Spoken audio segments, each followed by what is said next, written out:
what heaven will be like.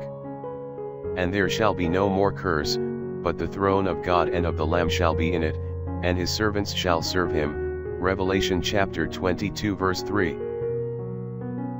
The Bible indicates that heaven will be a place of great understanding and knowledge of things that we never learned down here.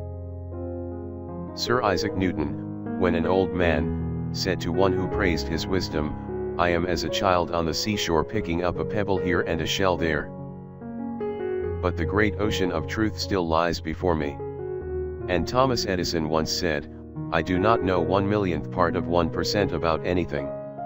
Many of the mysteries of God, the heartaches, trials, disappointments, tragedies, and the silence of God in the midst of suffering will be revealed in heaven. Prayer for the day.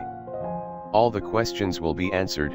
Loving Father, when I take my place in heaven to praise you,